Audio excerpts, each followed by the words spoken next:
स्वतःच्या कार्यालयाचं काम, घरची जबाबदारी सांभाळत ठाणे महापालिकेच्या कर्मचाऱ्यांनी आपली संस्कृती जपत नव्या जुन्या पारंपरिक खेळाचा मेळ साधत नाविन्यपूर्ण मंगळागौर सादर केल्याबद्दल सर्व महिलांचे राज्याचे मुख्यमंत्री एकनाथ शिंदे यांच्या पत्नी लता शिंदे यांनी भरभरून कौतुक केले। ठाणे महानगरपालिकेतील अधिकारी, कर्मचारी, सार्वजनिक गणेशोत्सव मंडळाच्या वतीनं काल महापालिकेच्या नरेंद्र वळवल सभागृहात महापालिका कर्मचारी, मीनाताई ठाकरे परिचर्या प्रशिक्षण संस्थेच्या विद्यार्थिनी आणि ठाण्यातील सृजनसखी महिलांनी मंगळागौर सादर केली। या कार्यक्रमास मुख्यमंत्री एकनाथ शिंदे यांच्या पत्नी लता शिंदे, महापालिकेचे आयुक्त सौरभ राव यांच्या पत्नी प्रियांका राव, उपायुक्त मीनल पालांडे, माजी नगरसेविका नम्रता भोसले आदीही उपस्थित होते। ठाणे महानगरपालिकेच्या गणेशोत्सवाचं यंदाचं हे 42वं वर्ष आहे। या निमित्तानं विविध कार्यक्रमांचं आयोजन केलं जातं। गेली 2 वर्ष ठाणे महापालिकेच्या अधिकारी, कर्मचारी पारंपरिक अशी मंगळागौरही सादर करतायत। यंदाही ठाणे महानगरपालिकेच्या कर्मचाऱ्यांनी नव्या जुन्या पारंपरिक खेळाचा मेळ साधत नाविन्यपूर्ण अशी मंगळागौर सादर करत उपस्थितांची मनं जिंकली। या कार्यक्रमास उपस्थित असलेल्या मुख्यमंत्र्यांच्या पत्नी लता शिंदे यांनी सर्व महिलांचं कौतुक केलं। कार्यक्रमास उपस्थित असलेल्या प्रियांका राव, उपायुक्त मीनल पालांडे, नम्रता भोसले आणि रुपाली रेपाळे यांनी देखील महापालिका कर्मचाऱ्यांसोबत मंगळागौरीचा ठेका धरला। यावेळी ठाण्यातील सृजनसखी ग्रुपच्या महिलांनी देखील मंगळागौरीचे पारंपरिक खेळ सादर केले।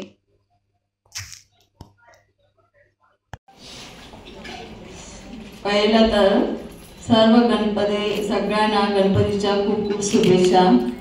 आणि रणरागिणी एका दमामध्ये सर्व खेळ खेळून दाखवले। महापालिकेचे महिलांनी सगळ्या एका दमात सुंदर खेळ खेळला, छान खेळ। आणि सृजन सख्या ओके, त्यांचे जे गात होते ना, म्हणजे कोण, खूप चांगला आवाज आहे हा तुमचा, खूप छान आहे। आणि ते जे खेळ होते, आम्ही पूर्वी खेळत होतो, ती गाणी आज मला ऐकायला मिळाली। आणि मी पण खूप खेळायची पहिला।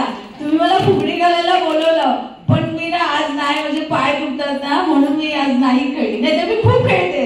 हा, आणि सगळ्यांना पुन्हा एकदा अशाच ताकद राहू दे, गणपती बाप्पानी देऊ दे। आणि सगळ्यांना माझ्या खूप खूप शुभेच्छा। आणि आपल्या सगळ्या महिलांना सगळ्यांना खूप खूप शुभेच्छा।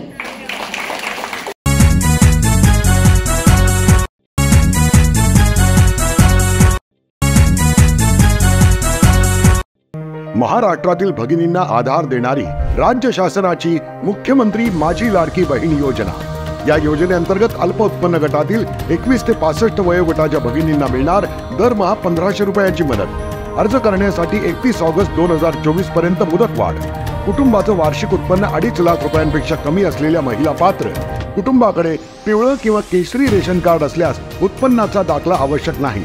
पांढरं रेशन कार्ड असेल किंवा रेशन कार्ड नसेल तर कुटुंबाचं वार्षिक उत्पन्न 2.5 लाखांपेक्षा कमी असल्याचा दाखला आवश्यक। योजनेसाठीचा ऑनलाईन अर्ज नारी शक्ती दूत ॲपवरून किंवा पोर्टलवर भरता येईल। ज्या भगिनींना ऑनलाईन अर्ज भरता येत नसेल त्यांच्यासाठी अंगणवाडी, ग्रामपंचायत, वॉर्ड ऑफिस, सेतू सुविधा केंद्रामध्ये किंवा आशाताई बचत गटाच्या CRP यांची मदत उपलब्ध।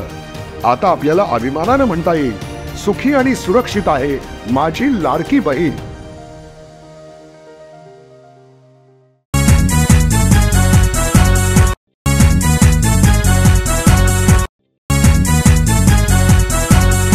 शासनाच्या 10 महत्त्वाच्या योजनांची माहिती घरोघरी देण्यासाठी राज्यात 10 सप्टेंबर 2024 पासून मुख्यमंत्री माझी लाडकी बहीण कुटुंब भेट अभियानाला सुरुवात होणार आहे।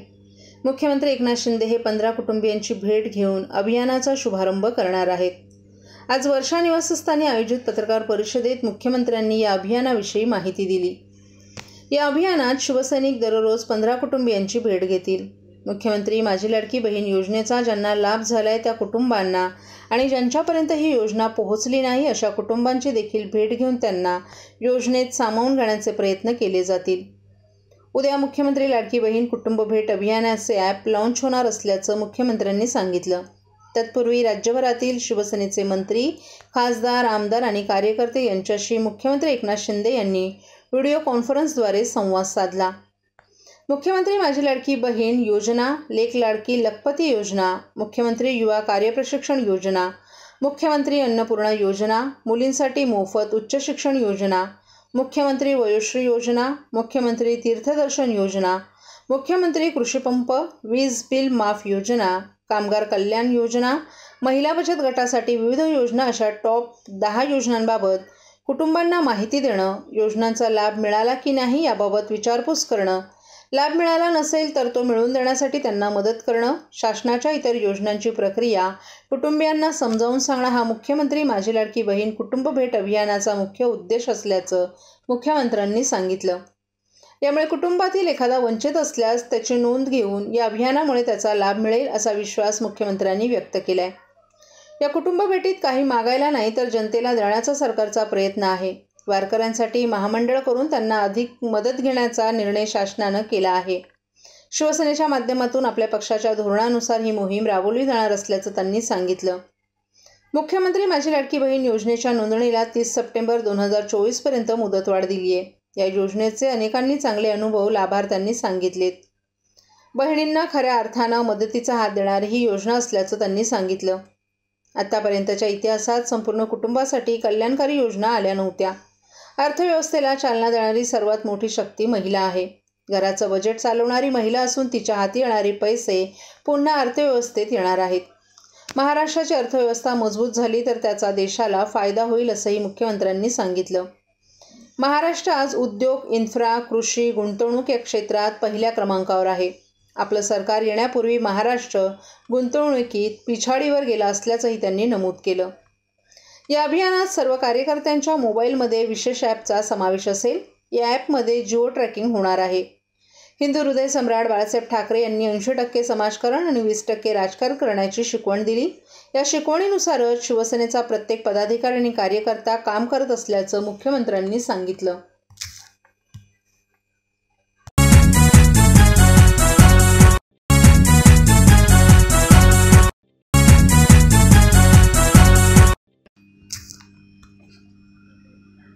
कळवाखाडीत उडीतलेल्या इसमाचा दुर्दैवी मृत्यू.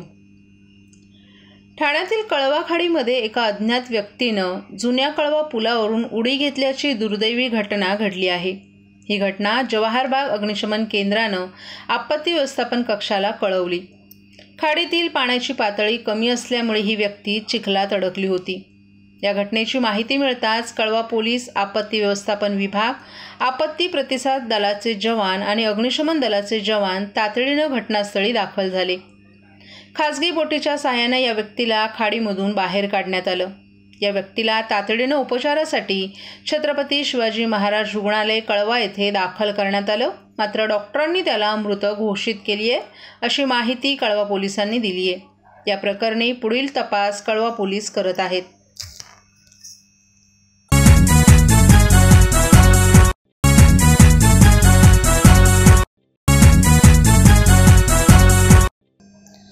राज्यातील सोयाबीन शेतकऱ्यांसाठी केंद्र सरकारनं मोठा दिलासा दिलाय. येत्या 90 दिवसात 13 लाख टन सोयाबीन हमीभावानं खरेदी करण्याचा निर्णय घेण्यात आलाय. या निर्णयामुळे महाराष्ट्रातील सोयाबीन उत्पादक शेतकऱ्यांना मोठा फायदा होणार आहे. शेतकऱ्यांनी पिकवलेलं सोयाबीन नाफेड आणि SCCFच्या खरेदी केंद्रांवर खरेदी केलं जाईल. केंद्र सरकारनं यासाठी सोयाबीनची किमान आधारभूत किंमत 4,892 रुपये प्रति क्विंटल निश्चित केली आहे. या निर्णयामुळे राज्यातील शेतकऱ्यांना त्यांच्या पिकाला योग्य भाव मिळण्याची अपेक्षा निर्माण झाली आहे.